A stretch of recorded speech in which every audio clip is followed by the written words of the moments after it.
ficamos de iniciar, aliás, de finalizar a discussão sobre o capítulo 2, né, do seminário, e entrarmos no capítulo 3, que foi o texto que eu enviei para vocês da última vez. Lembrando só que se alguém quiser fazer alguma intervenção, como sempre, eu peço só que pegue o microfone aqui, porque senão não sai na filmagem, né?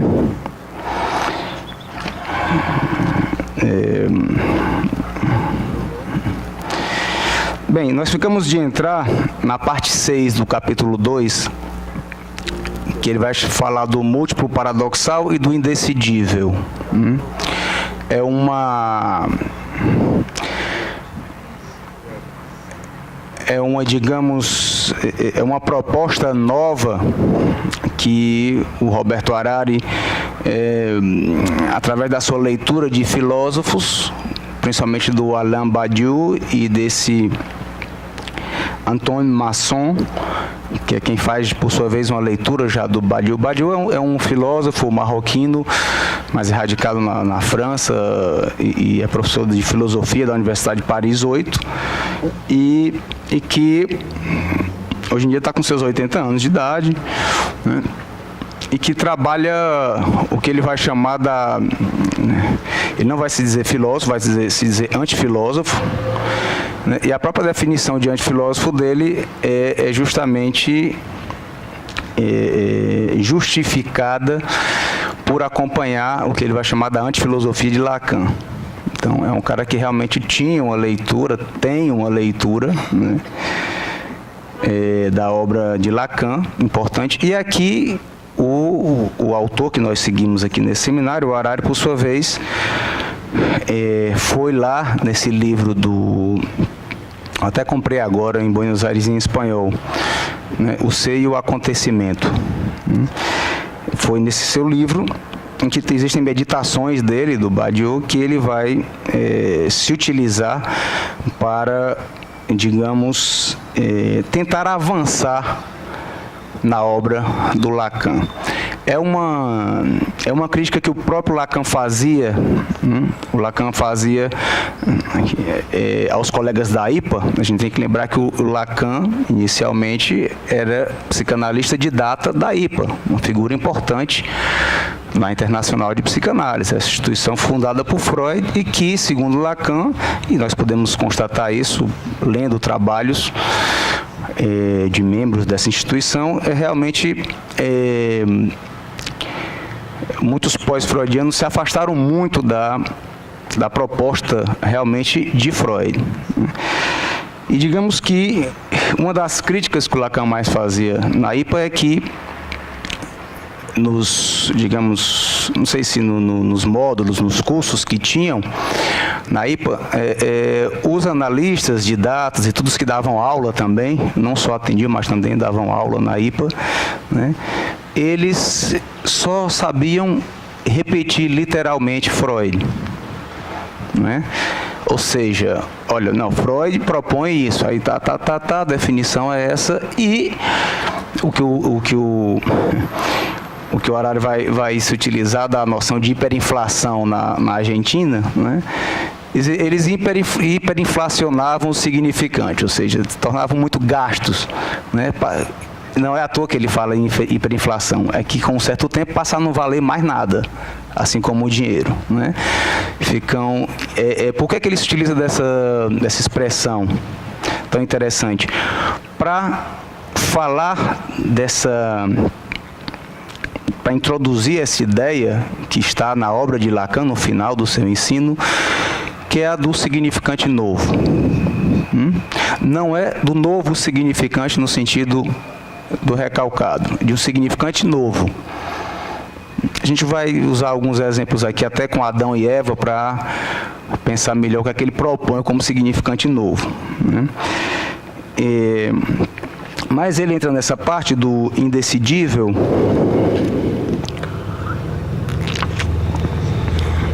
porque existem propostas, por exemplo, que Lacan vai trabalhar e todos nós aqui conhecemos, ou pelo menos boa parte, né? Por exemplo, a bolsa ou a vida, né?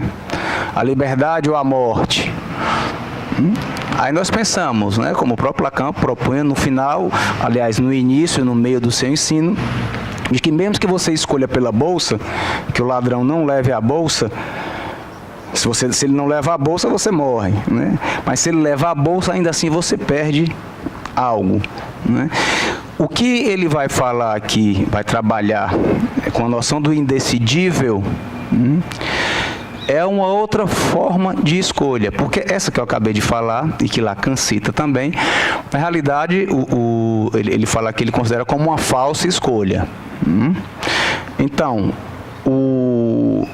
ele se utiliza aí, por sua vez, já de um termo usado por outro filósofo, o Giorgio Agamben, que é essa noção do qual seja, que aponta para uma ideia de que, na realidade, não existe, se pudéssemos pensar, dentro de um sistema, existem todos os elementos do sistema, certo?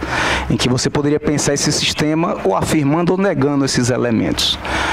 Mas a proposta para se pensar numa certa liberdade e numa escolha e numa noção de ética que é distinta somente da ética do desejo, eu digo distinta porque a ética do desejo, trabalhada no seminário 7, que é o próprio título do seminário, é a ética, né? Ela ainda é, digamos, determinada pela lógica da castração. É uma lógica determinada pela lógica da castração, o desejo, o inconsciente, né? O que é da ordem do simbólico para Lacan, né?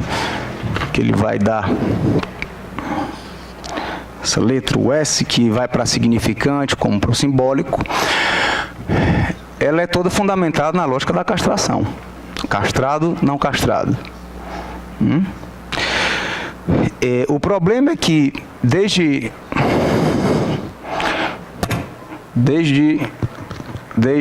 Freud já percebia que essa dicotomia castrado, não castrado, não dava conta, por exemplo, para se falar sobre o feminino. Você não podia simplesmente dizer o masculino e o feminino, um é não castrado, o outro é castrado. Não. Por questões que nós não vamos avançar aqui, mas que pelo menos é importante pensarmos, fica à vontade, pelo menos aqui, pensarmos que essa lógica da castração, ela primeiramente não dá conta da noção de feminino, nem na obra de Freud. Não é à toa que o Freud, né, ao final do seu ensino, ainda se perguntava, né, o que é uma mulher. Justamente porque o que ainda está nos seus textos sobre o complexo de castração, o complexo de Édipo, de que no menino, voltando lá para Freud, né, com o complexo de castração, a angústia de castração, ou o medo de castração, dependendo da tradução, o menino entraria sairia do complexo de Édipo, haveria a dissolução do complexo de Édipo. Na menina, através da inveja do pênis, o Freud vai falar, a menina entra no complexo de Édipo. Então, o complexo de Édipo para a menina, nesse sentido, fica em aberto, né? O que ainda em Freud nós podemos pensar da dificuldade de trabalhar a noção do feminino. Ou seja, não foi tão fácil e Freud vai, digamos, assumir essa dificuldade mais no final do seu ensino. Esse é um primeiro ponto.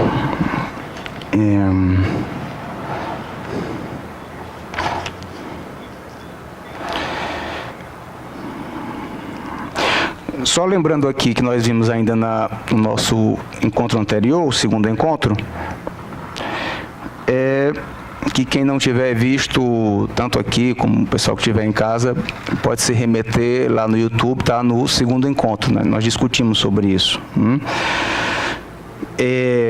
Começamos a falar também, a gente vai retomar aqui hoje, essa noção que embora o Lacan cite, ele cita no final do seu ensino um termo, o Lacan cita um termo forçagem, E é como um neologismo mesmo. Eu acho que existe na nossa língua forçamento, forçar. Acho que não existe forçagem. Parece que o Harari, ele inclusive, ele prefere não fazer uma tradução para o nosso léxico, para fazer uma diferença mesmo, né? Que essa noção de forçagem, que eu vou até ler um trecho aqui, nas palavras de Lacan, que fica melhor da gente entender o que é que ele quer dizer com isso.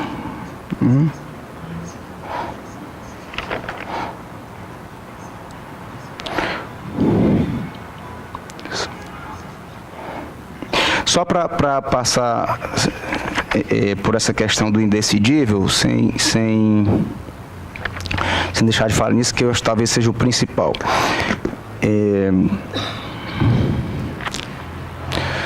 Na página 18 ele fala, ele compara, né, esses termos, liberdade ou a morte, a bolsa ou a vida, né? Ele diz, mas diante do indecidível, a falsa opção é porque diretamente nem há opção.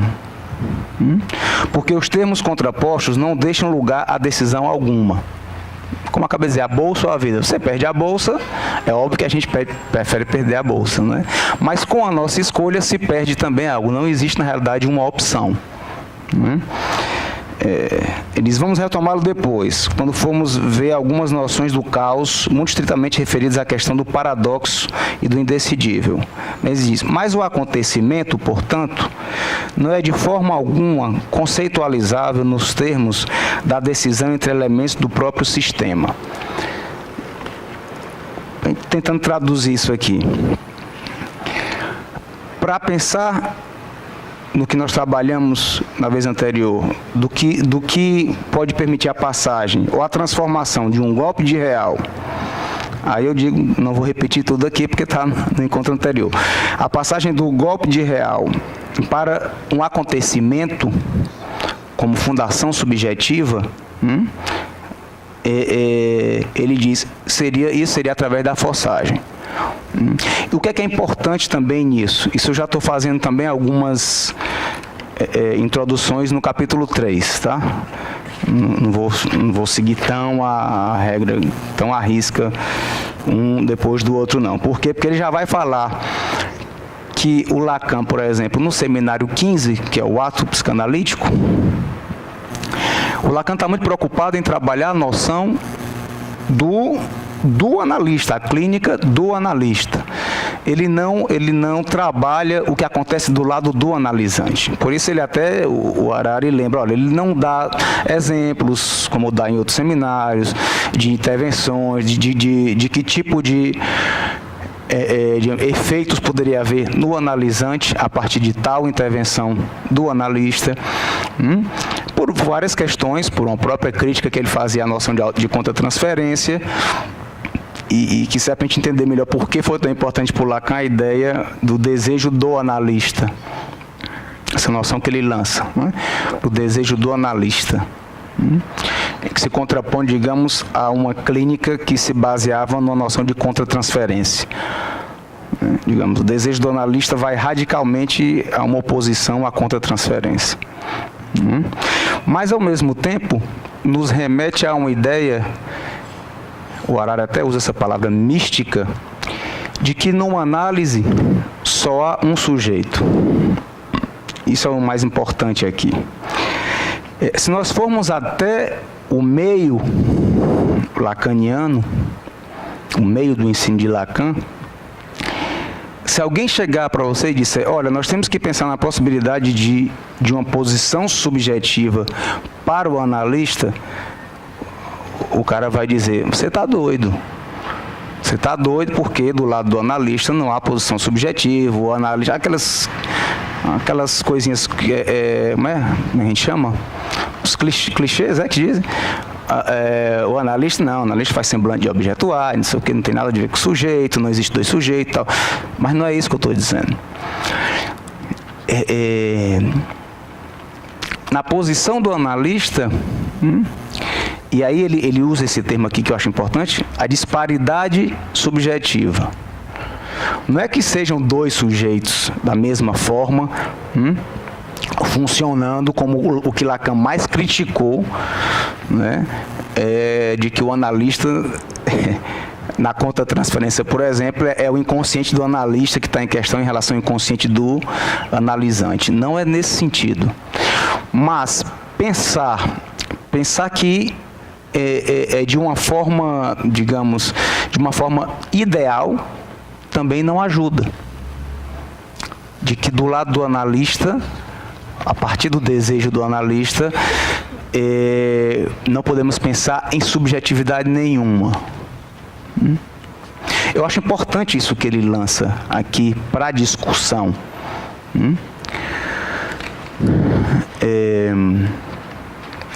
Pensar também, já estou entrando em algumas questões do capítulo 3 também, do que está do lado do analisante, ou seja, do que de efeito, ou seja, do acontecimento que ele coloca como lado do analisante, mas com a necessidade das forçagens ou da intervenção do analista. Por quê? É o mesmo que você dizer, olha, alguém, por exemplo, em relação à formação do inconsciente, comete o ato falho e o analista não aponta, não questiona, digamos, não faz nenhuma forçagem em relação a isso, né? A tendência é que haja um fechamento do inconsciente e que isso passe batido, como nós dizemos aqui. Não, isso não era nada, isso é uma besteira. Mas claro que não é uma besteira. Muito pelo contrário, essa besteira é o mais importante. O que seria a besteira, entre aspas. Então, existe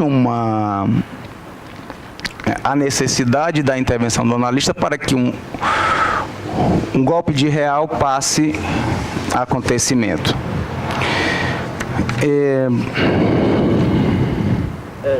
Sim. Eu queria só que você falasse aqui, Samuel.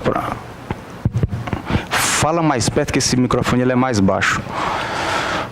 Para aproveitar que você está falando dessa noção de acontecimento com a forçagem, dessa passagem que o Harari coloca aqui do múltiplo paradoxal, eu queria que tu tentasse esgotar um pouquinho mais que ele vem falar no texto sobre a invenção.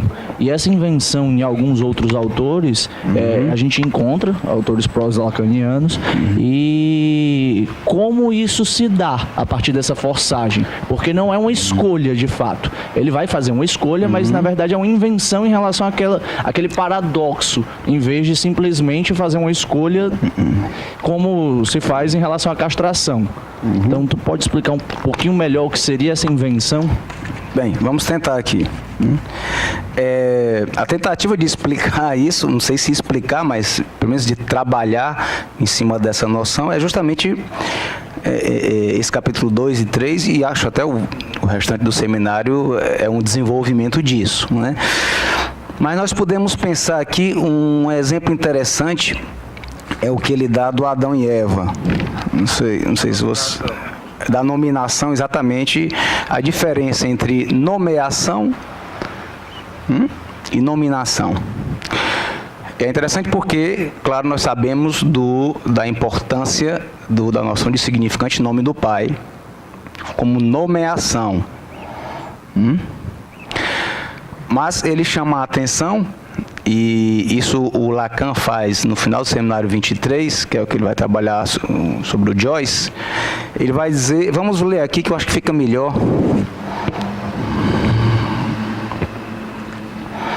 Bem, quando ele cita aqui, eu até grifei um trecho para a gente poder ver literalmente. A noção de invenção, ela justamente, Samuel, ela está ligada a isso que nós falamos do feminino. Ou seja, é um gozo que está para além do gozo fálico. Essa é uma questão... Isso teria a ver com aquela formulação da sexuação. Sim, totalmente. Né?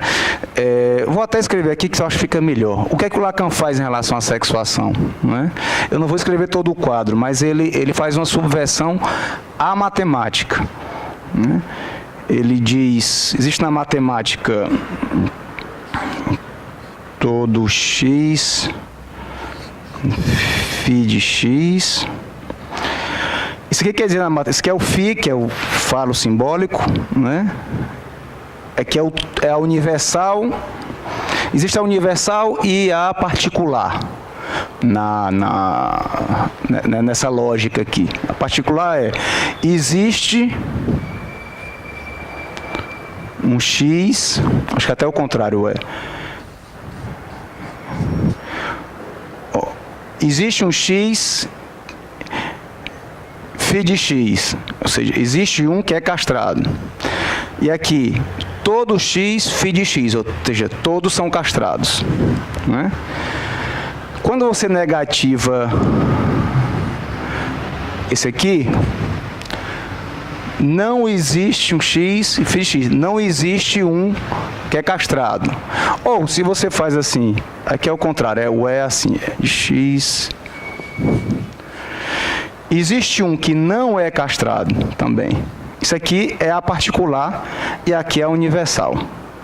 Todo x, φ de x, todos são castrados, né?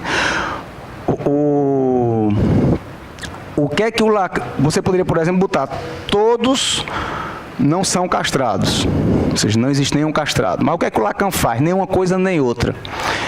Ele pega e faz o seguinte, inicialmente não é assim, tá maior aqui, x, todo x φ de x, ele diz, para o gozo feminino, o que é que acontece? Ele negativa, que isso não existe na matemática. Os quantificadores de Hilbert não usam isso. Isso é uma subversão à matemática. Isso é do Lacan. Ele pega e diz, não todo x, φ de x. Ele negativa a universal. O que é que acontece aqui? É que ele diz que a mulher goza falicamente, mas não todo. Não todo x, φ de x. Entendeu? Então, existe um gozo, um gozo feminino. Eu não digo, eu vou me corrigir, por favor. Porque ele trabalha isso num quadro que se coloca do lado supostamente homem e lado supostamente mulher. Não é que é a mulher, não é isso. É o feminino, melhor, exatamente, né? Porque está para o homem também. Não é para quem tem pinto que não tem pinto, não é isso. Isso, o homem, por exemplo, quando ama, ele está muito mais localizado desse lado, supostamente, mulher, né? A gente pode pensar, assim como a mulher, quando fala, e Lacan diz, é incrível que as mulheres falem, e olha que elas falam muito, justamente porque elas também podem ocupar o lado, supostamente, masculino, que é o lado fálico. Lembrem que o significante fálico é o que nos permite estar na linguagem.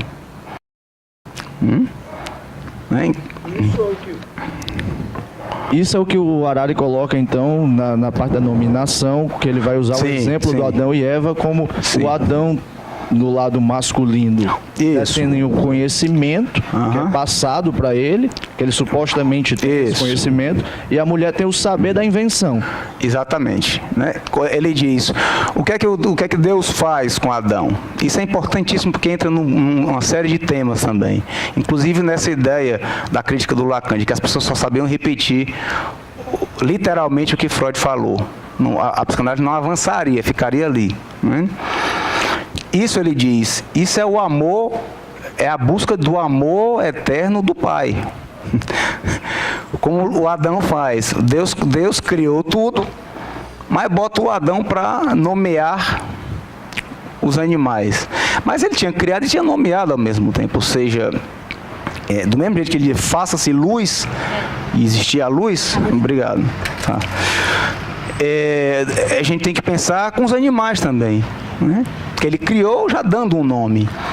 Mas o que acontecia? O Adão, ele até brinca aqui, isso aqui na realidade é uma brincadeira que o Lacan, por sua vez, pega do Joyce, que ele faz uma equivocação entre Madam e Adam.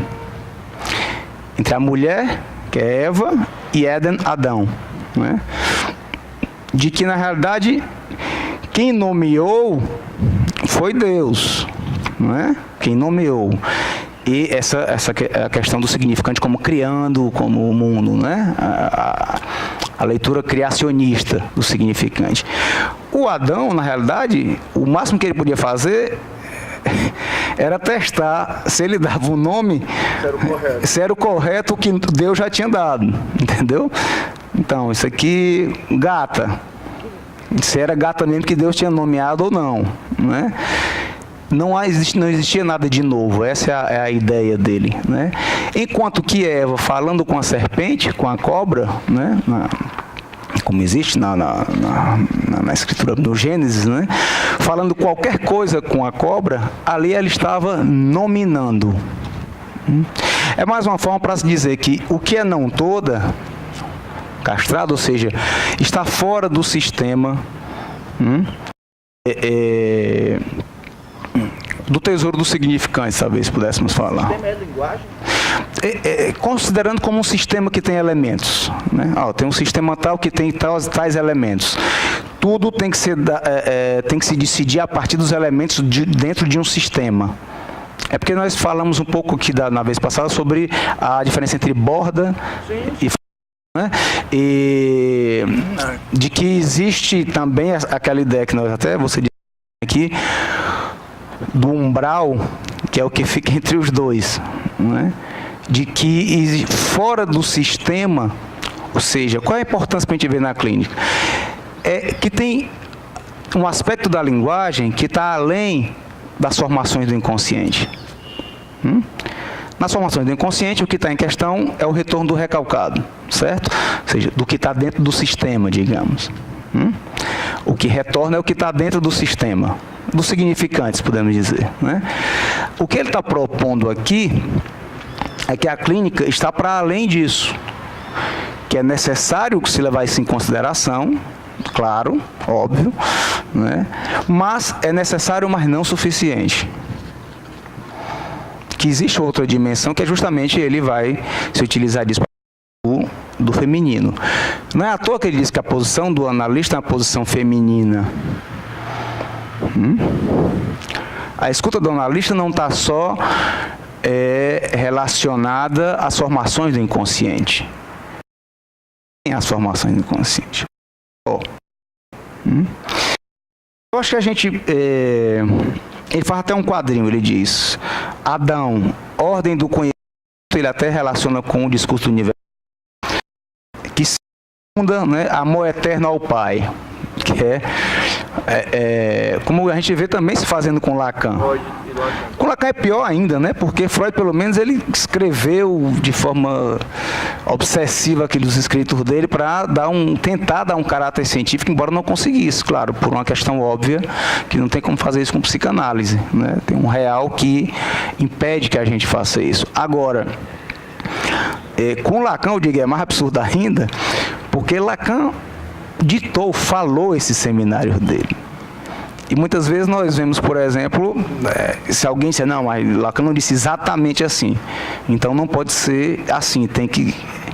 Ou seja, essa é a crítica que o Lacan fazia aos freudianos, né? E que, por sua vez, a gente pode fazer aos lacanianos também, não é? O quê? De pegar coisas que Lacan falou, independente do momento em que ele falou, e pronto, é isso. O ato analítico é isso. Como eu falei de outra vez aqui, não é porque Lacan trabalhou como tema o ato analítico no seminário 15, que no seminário 25 ele não pensa em outras coisas também acerca do ato analítico. Entende? É disso que eu estou falando. Não é a coisa, Lacan... Não, então, pronto, no seminário 15 ele disse isso, então isso é assim e pronto. Não é. Não é assim. As coisas vão mudando, ainda mais com um cara que vivia escrevendo, apresentando, e essas coisas mudam, né? Porque, volto a dizer, o que faz com que essas coisas mudem é justamente o percurso na psicanálise de cada um. A clínica, a sua própria análise, ou seja, a sua relação com a instituição, ou seja, essas coisas fazem com que a teoria vá mudando. Bem, isso era um diferenciador, mas a gente vai ter vários outros.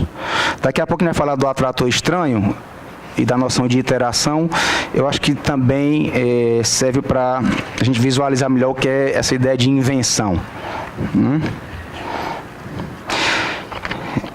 Bem, quanto ao final do capítulo 2, eu acho que basicamente ele entra nessa questão da nominação e posição feminina, usando esse exemplo do Adão e Eva.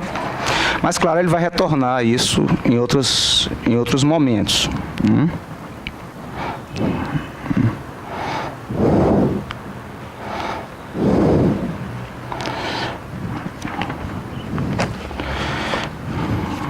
Mas aí ele vai dizer que para Eva, por sua vez, é da ordem do saber, nesse quadrinho que ele faz aqui na página 22, que se articule e da ordem da nominação. Ele faz, a gente pode da mesma forma fazer aqui, o que tem a ver com o gozo fálico e com o gozo suplementar. A gente pode dizer gozo fálico, Adão, gozo suplementar, Eva. Nós podemos acrescentar esse quadrinho aqui, se quisermos.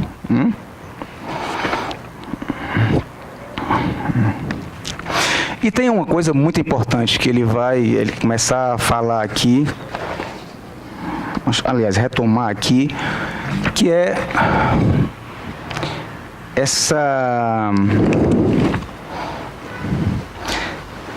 o que ele vai chamar de fonetização da letra. Isso já no capítulo 3, tá?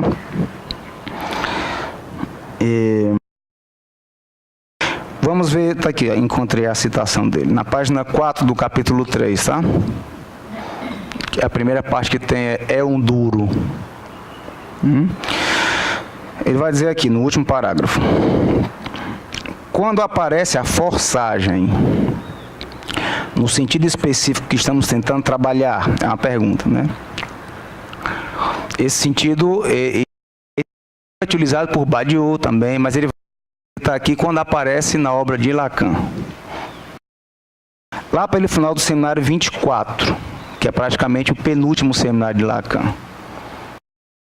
Embora Lacan foi até o seminário 27, o seminário 27 foi um momento político de dissolução da instituição que ele tinha fundado em 64, e o 26, que é a topologia e o tempo, digamos, Lacan praticamente não fala no seminário, já está muito debilitado de saúde, idade, então digamos que o seminário 25 é um seminário que ele está muito ativo ainda e dando realmente as aulas. O seminário 26 já são os discípulos que estão, né? Mas não estou dizendo que não é importante, que tem intervenções dele lá, mas a gente pode mais ou menos que localizar o 25 como o final até pelo título, né? O momento de concluir. Então no seminário 24, a citação de Lacan aqui. Só tomar uma aguinha aqui para...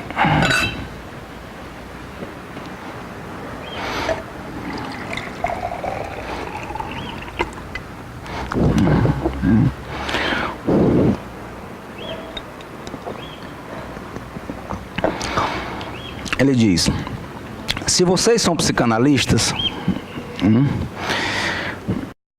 verão que é a forçagem por onde um psicanalista pode fazer soar outra que o sentido.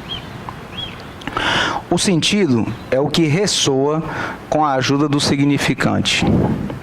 Mas o que ressoa, isso não alcança. É bem dizer, eu coloquei, mas ele na verdade seria mais específico dizer brando. Brando, leve. Portanto, se trata de fazer outra coisa. Isso aqui já é uma fala do Harari, né? Interpretando essa citação do Lacan. Forçagem se trata de fazer soar. Devemos discriminar o soar do ressoar. Ele dá o exemplo, né? Por exemplo, quando a gente diz, isso me soa familiar, nós estamos falando do ressoar, né? O soar aqui é da ordem da invenção. Do novo. Exatamente. Ele não ressoa. Não é da ordem do retorno do recalcado. O significante, não, do novo significante. Não, do significante novo, né? Isso.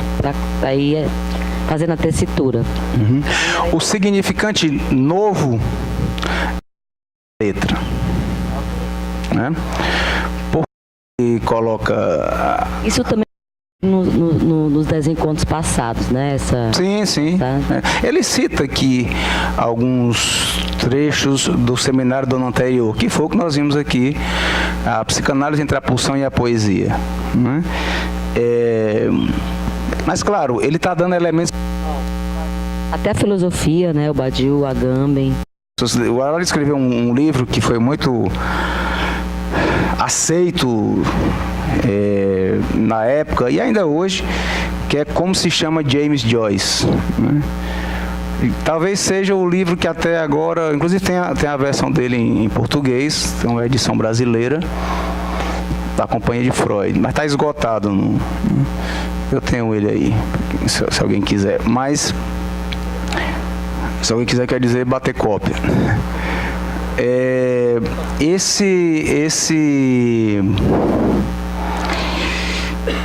Esse livro, ele vai trabalhar justamente mais do que tudo o seminário 23, né, que é o Saint-Thome lá do seminário do Lacan, que ele vai falar muito do Joyce, da obra dele, e ele corrige aqui os críticos da época. O Harari fala de um Joyce lacaniano, né? Ele disse, não, é o contrário, é um Lacan joyciano. Não só porque Joyce se anterior a Lacan, na sua obra, digamos, contemporâneo, mais anterior, mas também como... porque, na realidade, o Lacan se utilizou da escritura de Joyce, né, para teorizar sobre a clínica psicanalítica, né? Essa coisa do Adam, Madam, é uma brincadeira que ele faz, né? O Madam, que é mulher lá, né? E Adão, para falar do gozo fálico e do gozo suplementar, do feminino. E é uma coisa que a gente tem que lembrar, que os últimos seminários todos são, poderíamos até dizer, nominados, né, por Lacan, pela equivocação que ele faz, né, por exemplo, o primeiro dessa série, o Pir, ele equivoca com o Dir, né? Que eu acho que eu até já falei aqui, ele pega P,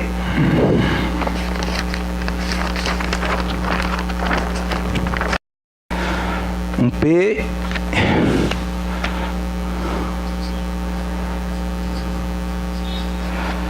só faz inverter, fica dir,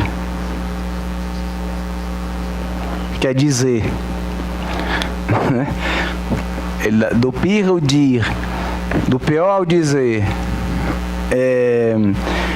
ou encore, né? Que você equivoca de várias formas, né?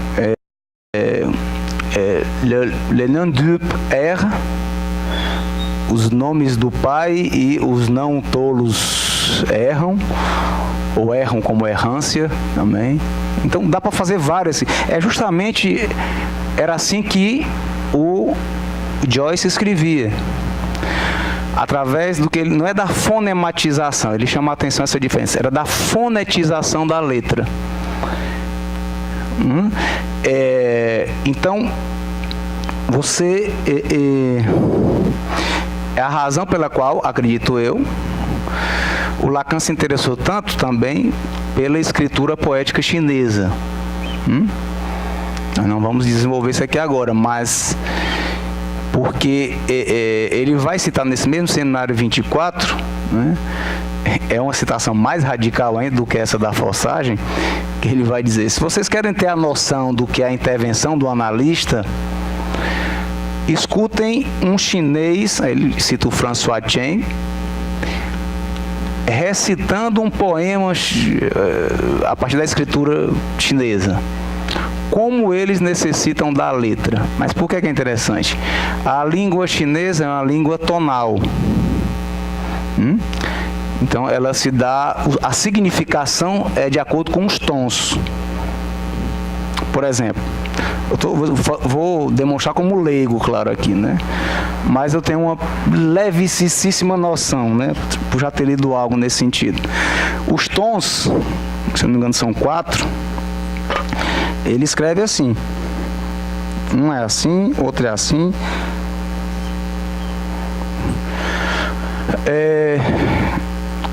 Vamos dar um exemplo aqui. Digamos que exista uma pronúncia I, certo?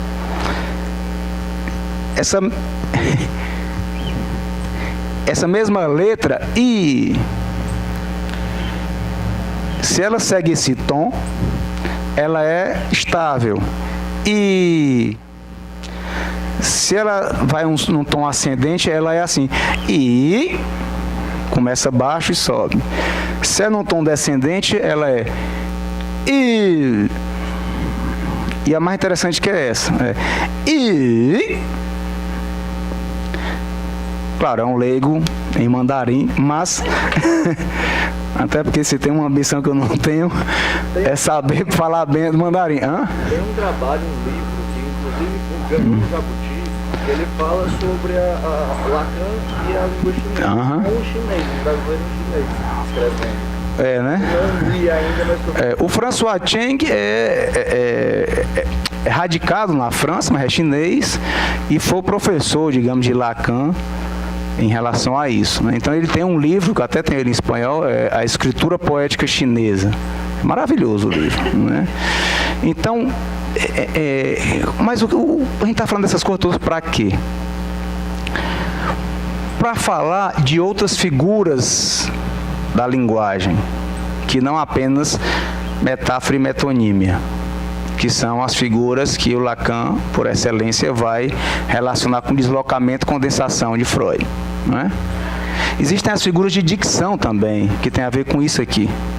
Como se fala, como se pronuncia. Isso tem um valor também, tanto na escuta como na fala do analista. Claro, não é da ordem de uma experiência, de uma programação neurolinguística. Vamos aprender a usar um tom tal para intervenção tal. Não é isso. Se fosse assim, estaríamos entrando no discurso da ciência, que é qual? Que é o que ele também vai começar a relacionar como oposto, claro, a essa noção, que é a ideia da previsibilidade. Um analista, ele não tem como saber os efeitos das intervenções, da forçagem que faz. Isso que é da ordem do acontecimento, só se sabe a posteriori se houve um efeito ou não para o analisante. Porque nós lidamos com as pequenas coisas. Ele usa um termo aqui, quase nada. Lidamos com os quase nada. Ou seja, uma sessão de análise, ela não pode ser julgada mais importante ou menos importante, porque teve como um tema um assunto muito, sei lá, um assunto grandioso, ou um grande acontecimento na vida de alguém. Não necessariamente. Se pensarmos assim, pensamos do ponto de vista realmente da ciência, da noção de causa e efeito. Olha, não, se ela falou disso que é tão importante, então, né? Ou se eu fiz uma intervenção a partir disso que ela disse, então realmente vai ter como efeito um acontecimento na vida dela. Não podemos saber disso. É por isso que uma análise se dá sessão após sessão, né? Também para que o analista tenha uma noção do que houve, porque haverá havido, né? É o futuro anterior, né? O que haverá sido um ato analítico. Você não pode dizer que houve um ato analítico. Você tem que usar esse tempo verbal. Haverá sido um ato analítico se teve consequências. Até porque, pela própria definição de Lacan, ainda no seminário 15, um ato não é sem consequências. Consequências subjetivas mesmo.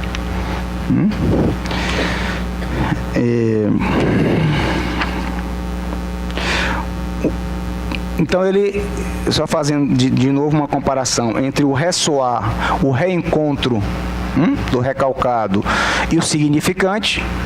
Ele vai colocar esses 3 termos como brando, a partir dessa descrição do... Vou até traduzir como fraco aqui, né? Mas acho que seria mais a ideia do brando mesmo. Por isso ele faz oposição com o duro, o brando e o duro, né? E, por sua vez, o soar, a surpresa e a letra da ordem do duro. A noção da fonetização da letra como da ordem de uma dureza.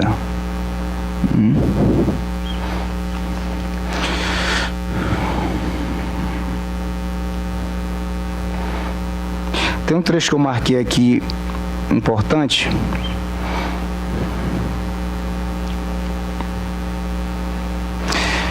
Na página 6 do capítulo 3. Vamos ver aqui.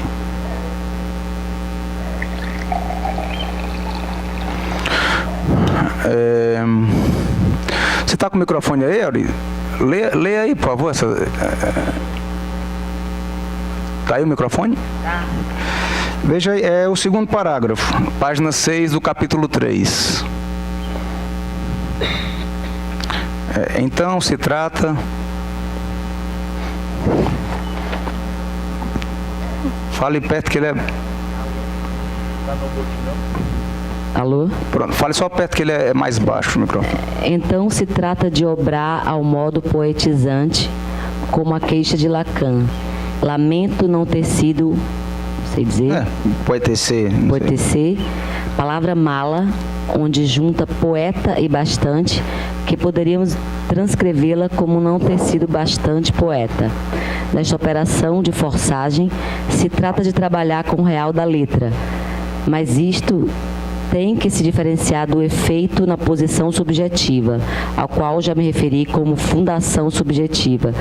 Todas e cada uma das vezes é uma fundação subjetiva, não uma vez e para sempre, mas sim um voltar a fazê-lo, como as operações de constituição. Não são uma vez, mas sim se fazem e refazem cada vez cotidianamente, de maneira permanente. Nesse sentido, o acontecimento como fundação subjetiva sucede no analisante. Ou seja, ele retoma também o que a gente pode pensar lá em Freud, o que está no texto recordar, repetir, elaborar. Nós podemos pensar no elaborar como a necessidade numa análise dessa recorrência.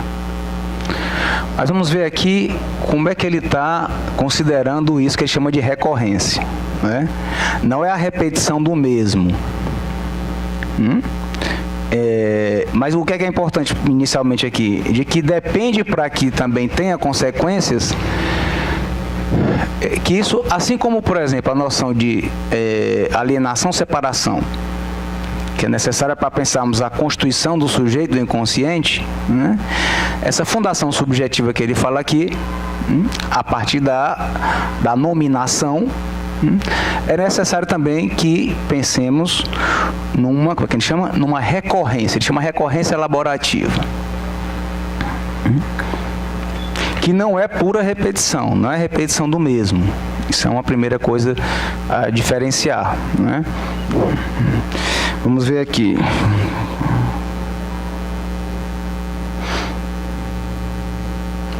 Ele diz: o acontecimento se caracteriza, se define pela recorrência, ou seja, não é uma única sessão, né, que há isso da ordem da forçagem, da intervenção e pronto, né?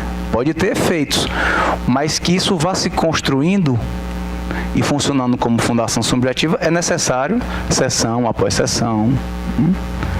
Que não, eu não estou falando que é sessão após sessão se usar o mesmo significante ou ter que estar no mesmo tema da sessão, se existisse um tema a sessão, né? Não é isso, né? É a singularidade. Aí eu acho que nós temos que nos aproximar mesmo ao aspecto linguageiro nosso. Não somente nos atemos à noção de significante, mas de letra, com isso da fonetização da letra, que não é a mesma coisa dessa letra do P, do D. Não são as letras do nosso alfabeto. Tanto não é que que onde o Lacan se vai, digamos, se agarrar mais para teorizar sobre isso, por exemplo, quando escreve o Literature, que é a questão sobre a letra, é justamente após a viagem que ele faz ao Japão. Ele vai falar, no seminário 18 existem vários ideogramas lá, né? Então, a letra para Lacan tem muito mais a ver com a escritura poética chinesa do que com as letras do alfabeto do francês, que era a língua dele. Nós fazemos uma diferenciação. Mas o que é que tem a ver com isso aqui? Porque alguns termos também nós só podemos diferenciar. Por exemplo, sintoma, como ele escreve com um H, que é uma escrita antiga no francês, né? Você tem que escrever para saber que há uma diferença entre sintoma e sintoma. A necessidade da leitura para a distinção entre um significante e outro. Aí tudo bem, nós podemos pensar que digamos, a importância da letra aí, mas não quer dizer que é a letra do alfabeto, ainda assim. Eu costumo, isso já é uma interpretação minha, eu faço questão de colocar para não estar botando para os autores o que não é dele, né?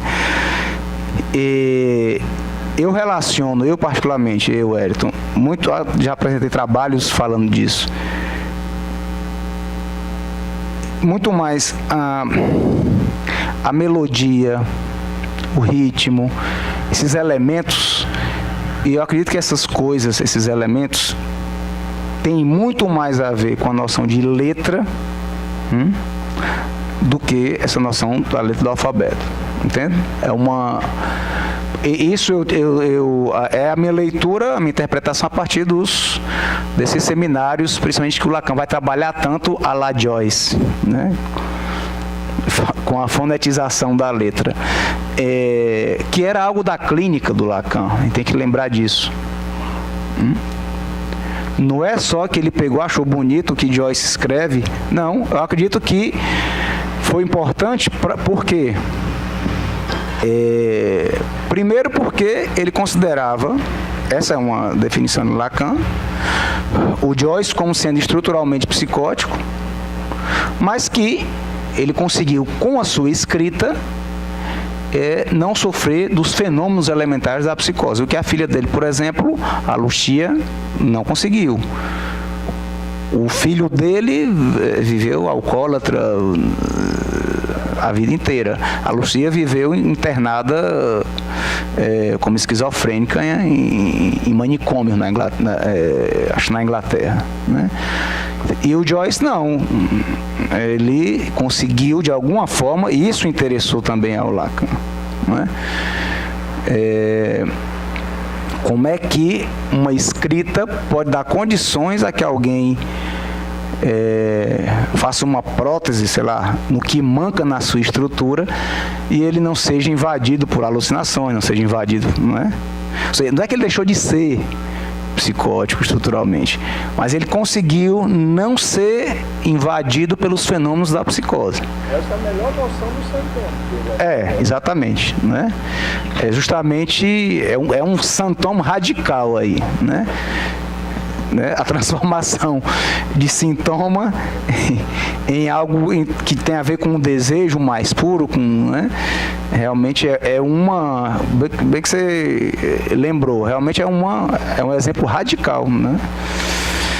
É por isso ele dá, em 75, uma conferência Joyce, o Sintoma, e eu acho que no final desse ano, no ano seguinte, ele vai dar um seminário que é o Santome.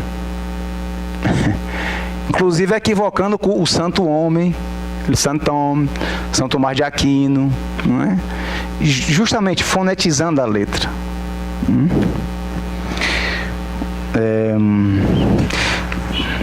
Eu queria ver com vocês aqui só a questão do... Antes da gente encerrar aqui, ainda falta um tempinho, né, que a gente começou mais tarde hoje. A noção de iteração, né? Primeiramente, não é reiterar. reiterar. A forma mais interessante de se pensar em iteração, que é esse termo que se usa na matemática, é o atrator estranho, que aí vem de novo a questão da invenção. Eu vou tentar fazer, isso está na página 8, eu coloquei essa figura 1, né? É complicado sempre descrever isso aqui, mas...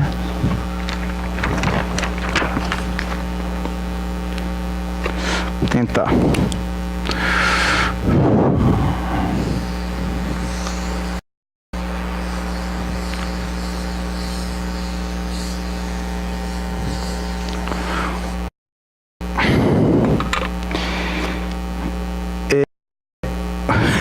Não tem condições aqui.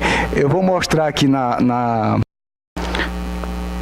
primeira, então com isso fica mais fácil. Aqui para o vídeo, para o pessoal ter uma noção do que se trata. A teoria do caos, né? Da borboleta, né? Deixa eu ver aqui. Vou deixar aqui porque esse é o atrator estranho de Lorentz.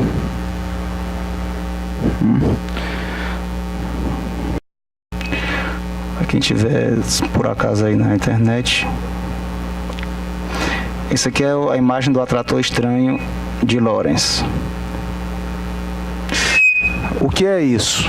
Vou explicar melhor. Cada uma dessas voltas, primeiramente, ela não se superpõe. Ela nunca é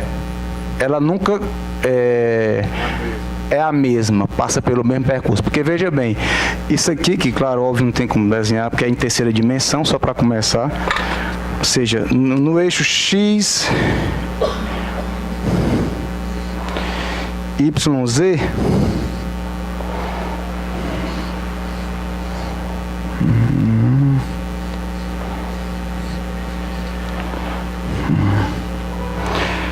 digamos X, Y, Z.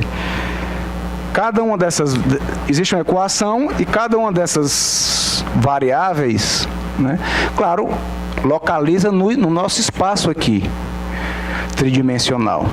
X, Y e Z, a profundidade, né? Então, existe uma equação tal que você, mudando as variáveis dela, os números que ocupam essas variáveis, dá um ponto, digamos, aqui.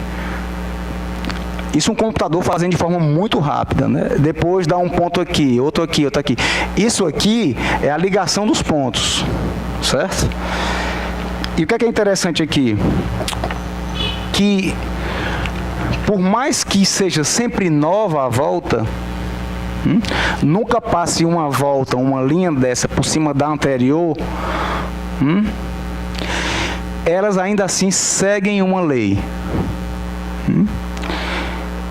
Qual é a lei? Ela não sai, se a gente puder dizer que não sai dessa caixa, digamos, se fosse uma caixa, né? Digamos que existe um limite aqui. Não existe uma hora que, vem uma para cá, entendeu? Ou vai outra não sei para onde. Não. Existe uma lei, né? Uma lei no caos, que é caótica por quê? Por que é caótico esse funcionamento, né? Isso aqui o Lorentz encontrou, descobriu, e por isso que as pessoas ligam com a noção da borboleta, parece duas asas de borboleta, né? Aquela ideia de que uma borboleta batendo as asas no Japão pode causar um tufão nas Bahamas, né? Esse cara era meteorologista, né? E foi em cima da questão da previsibilidade, da imprevisibilidade de chuva, de sol, né? Então, ele trabalhando isso que ele descobriu, né? Essas equações, que na época ele tinha que fazer ponto por ponto, né? E claro, hoje em dia você bota no computador aí, pode botar lá, talvez seja mais fácil em inglês, Strange Attractor. Você bota lá as variáveis, ele faz tudinho, entendeu? Porque precisa de uma velocidade do computador para fazer essas linhas, não é? Mas o que é mais importante aqui é que existem leis que são diferentes das leis da física clássica. Por exemplo, a lei da velocidade, a força. Você tem como prever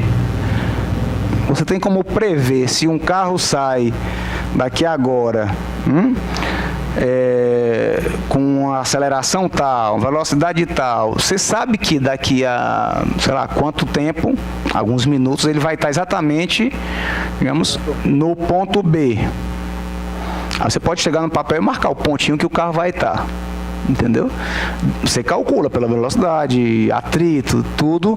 Você pega uma equação determinista, no caso, e calcula que ponto ele vai estar. Ou seja, a priori você faz isso.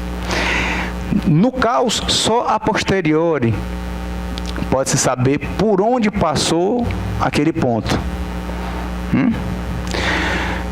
Isso chama a atenção de alguns autores, o Harari é um deles, da importância de trabalhar com a física e justamente a partir da teoria do caos, porque eu tenho que lembrar de trazer a lista de frequência aqui que eu não trouxe, lembrei agora. Por quê? Porque justamente se trata do imprevisível, da impredictibilidade, que é o que é da ordem da noção do ato analítico, entende?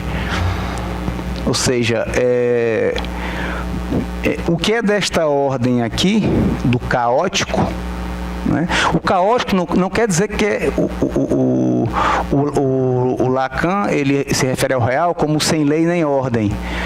Mas o que é interessante? Que existe algo na física, hoje em dia, na física do caos, na teoria físico-matemática do caos, que pode permitir trabalharmos, não é dando conta do real, não é isso, mas de alguma forma fazer mostrações do que seria isso.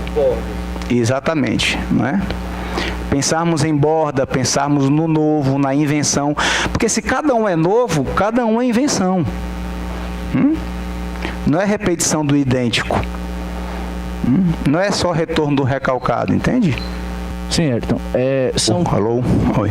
Talvez 3 pensamentos que me fazem questionar isso. Não no sentido de contrapor, mas no sentido de colocar isso em evidência na clínica, como aparece hoje. E, de acordo com a própria Convenção de Genebra, que o Lacan já traz um discurso que seria o discurso hegemônico da contemporaneidade, que é o discurso do capitalista.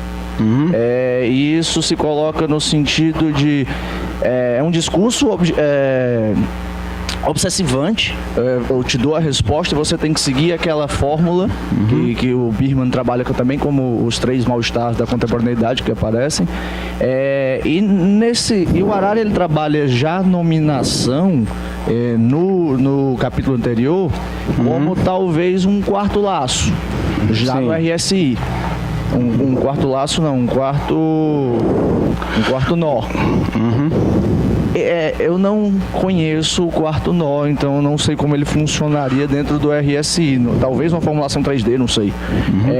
Mas na clínica hoje tem que partir dessa pressuposição da teoria do caos, como se coloca, da imprevisibilidade do ato. Sim. E como isso se contrapõe com o próprio discurso tecnocientífico que a contemporaneidade te coloca. Então, são 2 contrapontos que o analista ele tem que, de alguma forma, manejar, né? Sim, sim. Primeiramente, quanto à questão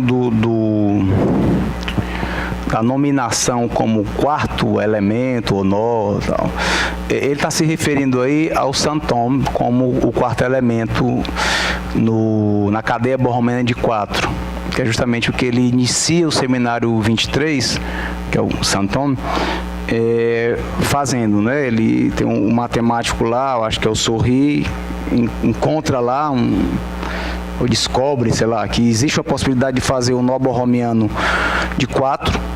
Em vez de você enlaçar real, simbólico e imaginário, digamos, porque nós, deixa eu ver aqui, vocês querem que eu faça aqui? Porque essas coisas é tipo da coisa, não dá pra você falar, você tem que mostrar. Eu recomendo quem quiser ver com mais calma, até porque não vai ter tanto tempo, né? que vocês possam ver lá no YouTube. A gente trabalhou os dois primeiros encontros, 3 primeiros encontros dos 10 encontros do ano passado. Nós trabalhamos bem e está filmado lá, né? Então, já está meio escuro, mas aqui é um vermelho. Nós temos um vermelho, um preto e um branco, tá? Que poderíamos falar como real, simbólico e imaginário.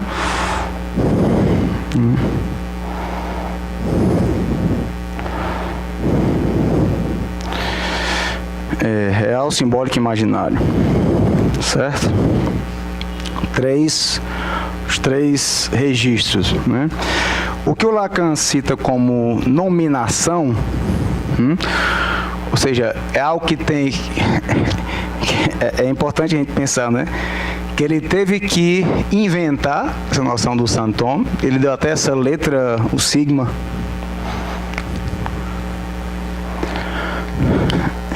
Ou seja, R, S, I e o sigma, que é o Saint-Thomas, né? Que seria aqui o laranja. Que a ideia dele é que a gente pudéssemos pensar não só no enodamento entre real, simbólico e imaginário. Como é que nós fazemos entre real, simbólico e imaginário? É muito fácil. Eu não vou trabalhar aqui a questão do que é cada um, tá? Mas você coloca um registro aqui, um nó, que na verdade cada um é um nó, né? Digamos, o que se forma a partir desses nós é que nós chamamos de cadeia, para ser mais rigorosos. Embora todo mundo diga nó borromiano, é uma cadeia borromiana. Então tem um sobre o outro, e você pega um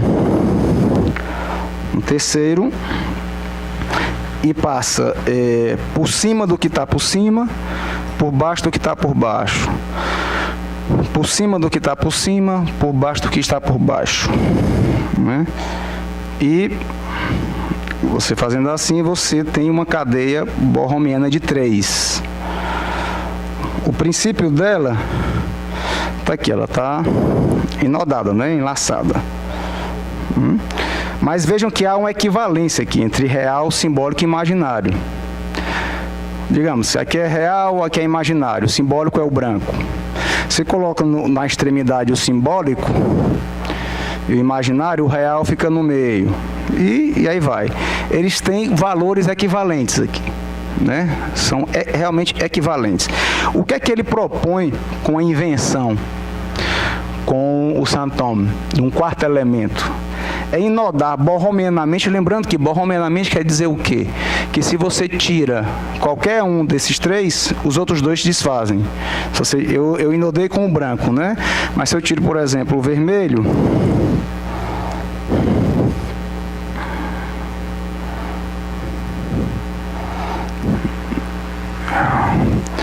se eu corto o vermelho, o branco também se solta do preto, né? Essa é a condição borromiana. Pode ser infinita a quantidade de nós, não interessa. O que importa é que se qualquer dos 1 milhão que tiver, se corta um, todos os outros se desfazem, né? Então o que é que ele vai trabalhar aqui? A possibilidade de enodar borromianamente real, simbólico e imaginário a partir de um quarto.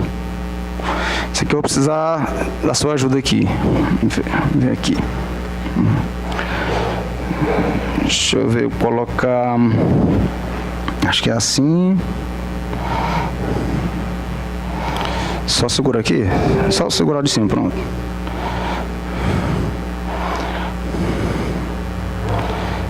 Outro tá aqui. Acho que outro... Aqui. Certo?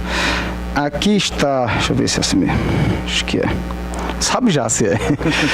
Aqui está real, simbólico e imaginário, vê se está aparecendo no vídeo ali, pronto. Está real, simbólico e imaginário, né? Sendo que estão superpostos um no outro, não tem nenhum enlaçado com o outro. E você passando com um quarto elemento, a nominação, né? Por aqui, e fechando aqui como um nó, o Saint-Thomas. A ideia, aí nós vamos ver aqui se deu certo ou não, é que fique enodado bohemianamente os 4. Aqui tá, aqui deu certo. Mas veja só, o que é introduzido aqui? Primeiramente, não são mais equivalentes real, simbólico e imaginário. Ou seja, eles deixam de ter uma homogeneidade dos 3 registros, que eu acabei de demonstrar para vocês com os 3, e passa a existir 2 outras homogeneidades. Entre real e imaginário, e entre simbólico e santome. Como é que você vê isso? Nós trabalhamos já isso também em algumas aulas do seminário do ano passado. Mas eu acho que nós vamos trabalhar ainda nesse seminário de novo isso. Quando você coloca nas extremidades um registro e outro, certo? Olha só, não fica... Por exemplo, aqui estão os 4 bonitinhos, né? Vermelho, branco, preto, laranja, né? Vamos ver. Aqui também, um do lado do outro. Vamos ver. Branco, vermelho, preto, laranja. Se você colocar aqui, na extremidade, o preto e o laranja, vocês vão ver que... Tô com medo desse bicho se partir aqui. Vão ver que não fica mais bonitinho, como estava um do lado do outro. Fica emaranhado o branco com o vermelho. Então, aqui nós podemos dizer que isso aqui que é santome, só a posteriori, claro que nós poderíamos saber disso antes também, mas para ajudar no exercício aqui. Nós podemos dizer que esse aqui, que é o preto, é o simbólico. Porque quando fica nas extremidades o santome e o simbólico, fica o real e o imaginário dessa forma aqui, emaranhados. Quando eu colocar real, que é o branco, e imaginário, que é o vermelho nas extremidades, é para ficar o santome e o simbólico também emaranhados. Vamos ver se fica. Ixi, Maria. Rama aqui é difícil, hein? Ele está emaranhado também, porque está todo preso aqui do... Bem, aqui está no meio...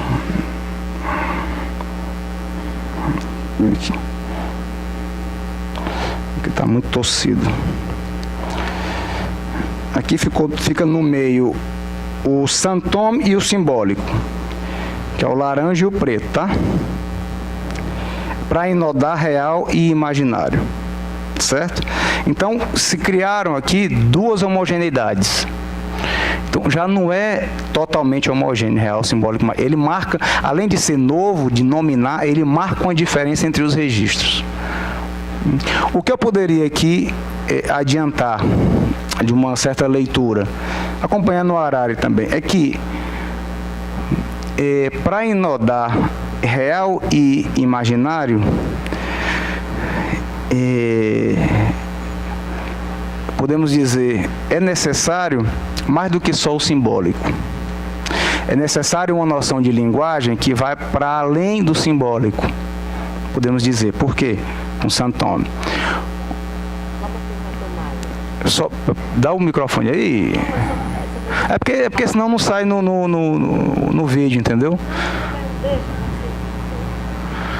Mas fica à vontade, mas só terminar aqui. Outra coisa que eu posso dizer.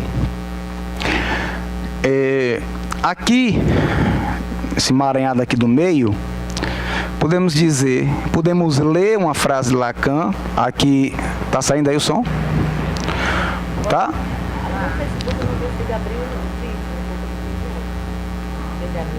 Então deve ter caído, né? Tá saindo aqui ainda o vídeo, não? Tá? Aí tá. Pronto. Então veja bem, outra coisa. O Lacan diz no Leturdi, aquele que é um dos últimos, é o penúltimo escrito seu. O último é o Joyce, o Sintoma. O Leturdi acho que é de 72, Joyce, o Sintoma de 75. Então veja bem, ele diz: que se diga, fica esquecido detrás do que se diz e o que se ouve. Existem teses sobre essa frase de Lacan. Mas o que é que eu posso dizer aqui? Da mesma forma que nessa frase estão o dito e o dizer, ele lida com o que se diga, fica escondido detrás do que se diz, tem dito e dizer aí. Aqui também está o dito e o dizer. O dito é da ordem do simbólico e o dizer da ordem do real. Então nós podemos dizer que o Saint-Homme, ele é da ordem da letra, da ordem do real, da nominação. Dessa nominação que Eva falava com a serpente, blá, blá, blá, blá, com a serpente, no lugar de estar, digamos, nomeando os bichos, os animais, para ver se passava no teste de Deus, se acertava o nome que Deus já tinha dado. É de outra ordem, né?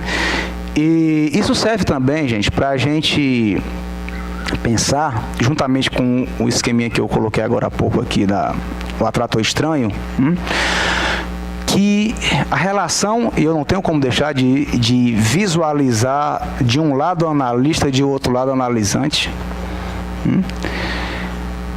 Esse nó do que o Harari propõe aqui, o nó do analista, o nó do analisante, né? Ou seja, de que uma experiência de análise, ela passa necessariamente pela dimensão da voz também. E eu digo, voz como objeto pequeno a, que é um dos objetos que o Lacan fala, né? Ele acrescenta aos de Freud o olhar e a voz. O olhar nem tanto, porque de alguma forma Freud já tinha trabalhado isso com fetichista, com par fetichista e voyeur. Mas a voz é inédito realmente na obra de Lacan e ao mesmo tempo é o objeto em que ele, digamos, menos se dedicou. Ao que ele menos se dedicou ao objeto voz. É por essa razão que, por exemplo, eu não troco mensagens com meus pacientes.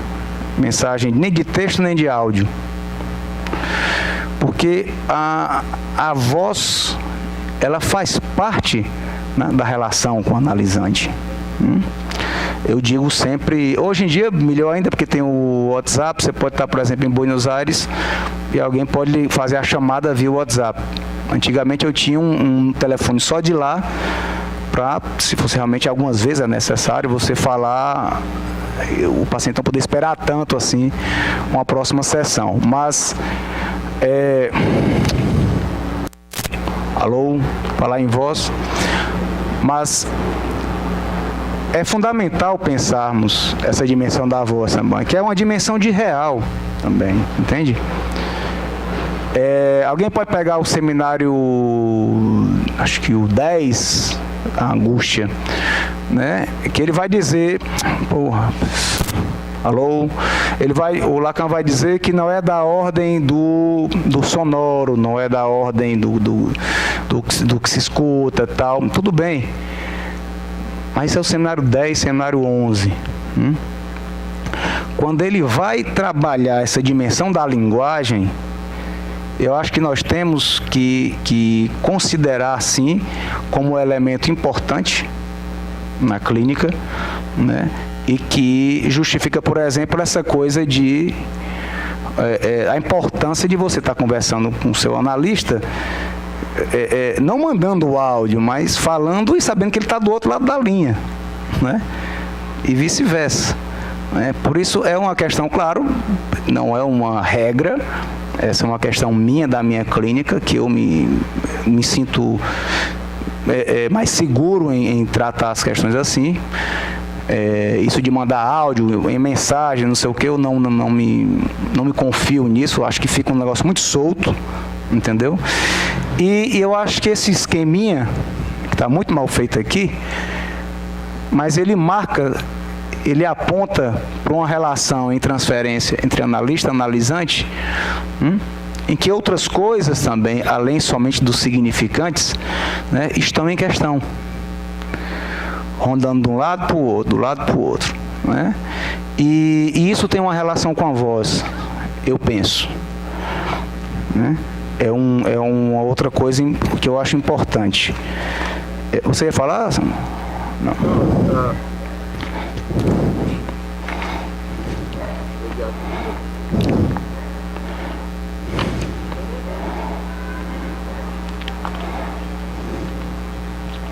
Tá certo? Oi, pronto. Tá vendo? Isso que você está falando me soa exatamente o que quer dizer a segunda clínica de Lacan, né? Essa questão de ele se preocupar agora com elementos novos no sentido de esse santome que está ligado com o simbólico, mas que representa esse vínculo com o real, essa importância do real, é o que coloca essa clínica do real, essa clínica da invenção. É isso? Sim, é um elemento importante, porque, veja bem, em linhas gerais, o que é que eu costumo pensar? É que até um certo momento da obra de Lacan, talvez um momento do meio da obra de Lacan, a ideia era mais ou menos de que existia um simbólico que meio que fazia uma borda em relação ao real, e que disso se tratava uma análise, e até aí. Sendo que, nesse último momento do seu ensino, ele passa a falar de pontas de real, passa a falar de letra, de significante novo, de algo que pode pensar com esses autores aqui fora do sistema, ou que está além da lógica da castração, entende? Então, que não se trata mais só de pensarmos em um simbólico, fazendo uma borda em relação ao real, mas pensarmos em um real da própria linguagem, entende? E eu acho que esse emaranhado aqui, que eu acabei de fazer, serve para fazer uma mostração disso, de que na linguagem existe um caráter de simbólico, de significante, e um caráter de real, de letra. Isso também é o que ele quer dizer quando ele diz existe. Exatamente, exatamente, eu ia dizer agora.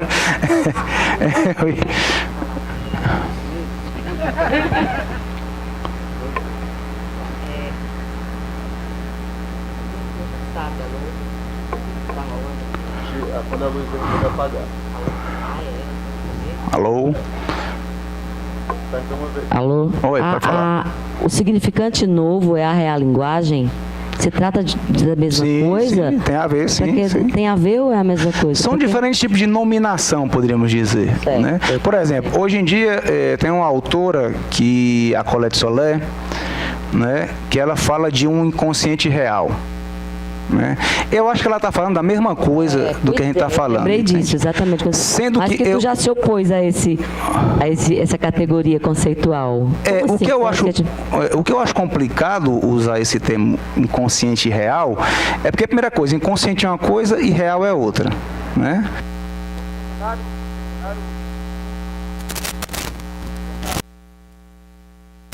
Alô? No seminário 25, o Lacan vai fazer um nó de 6, em que ele coloca ali, eu já trabalhei isso aqui no seminário do ano passado também, ele coloca lá cada um dos 6 nós, para fazer uma cadeia de 6, melhor dizendo. 2 que ele acrescenta. Não, não é nem que ele acrescente, ele muda, ele coloca, ele vai falar lá de inibição, pulsão, princípio do prazer, saber inconsciente, real e fantasma. Isso é o que ele desestrutura, então, a questão do inconsciente como linguagem. Não é só a linguagem. Exatamente, exato. Ele coloca a pulsão fora da relação. Na verdade, já está em Freud, né? A pulsão de morte como o que está para além do princípio do prazer, né? O que estaria realmente estruturado como uma linguagem seria o princípio do prazer, né? Por isso ele coloca, é tão importante esse seminário, ele coloca enodados de forma homogênica. Como eu botei aqui esses 4...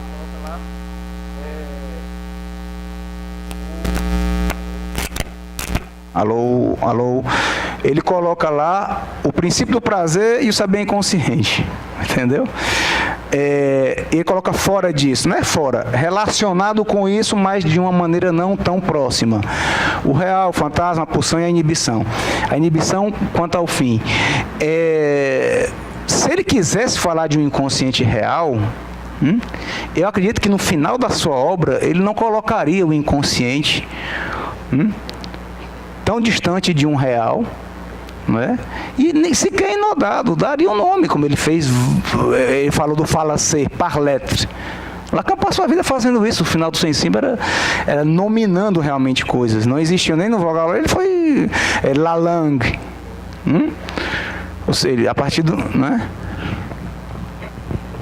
Mas talvez ele não tenha feito isso porque ele não teve tempo de pensar.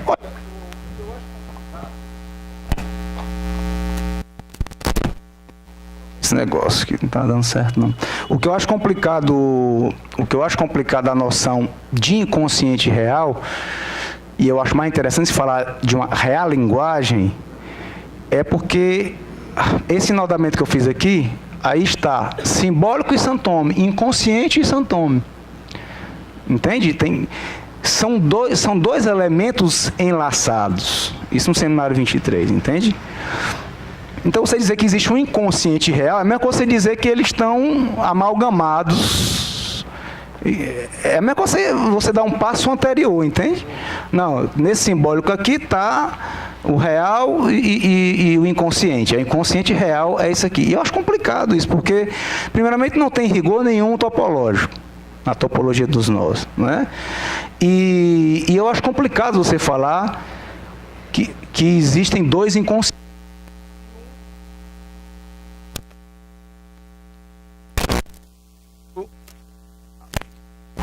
Alô? Se o inconsciente já dá tanto trabalho pra gente, imagine dois, né?